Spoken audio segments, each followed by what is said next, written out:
आप अक्सर ऐसी पार्टीज को क्यों अवॉइड करते हैं? इसलिए बड़े बड़े लोग जो है ना, इस किस्म की पार्टी सिर्फ इसलिए करते हैं कि वो सरकारी अफसरों के साथ अपने ताल्लुकात बनाए। ये रिश्वत होती है। इन पार्टीज में उन अफसरान की दिलचस्पी का सारा साजो सामान मौजूद होता है। आपको ये पसंद नहीं? नहीं, मुझे इस किस्म का कोई शौक नहीं। सर मैंने फ्यूडोस के बारे में बहुत कुछ सुना है। क्या सुना है?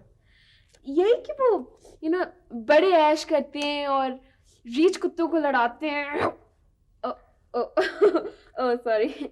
और वो शिकार खेलते हैं और कभी कभी तो इंसानों का शिकार भी खेल जाते हैं। हाँ, ये सब कुछ किसी हद तक तो दुरुस्त है, लेकिन अब ये सब कुछ नहीं होता और मुझे ये सख्त नापसंद है। सर आप तो बिल्कुल ही मुख्तलिफ हैं। मुझे लगता है कि मैं गलत तबके में पैदा हो गया हूं। हमारे बुजुर्ग रीछ और कुत्तों को लड़ाया करते थे। उनके बाद वाली नस्ल इंसानों को लड़ा के खुश हुआ करती थी। और ये आजकल जी हमारी नस्ल है, ये सिर्फ फोन पर सर्द जंग कराकर खुश हो जाती है। सर आपको गुस्सा नहीं आता? तुम तो मेरा इंटरव्यू कर रही हो। ओ, नहीं सर, वो तो ऐसे ही। अच्छा, मेरा एक काम करोगी?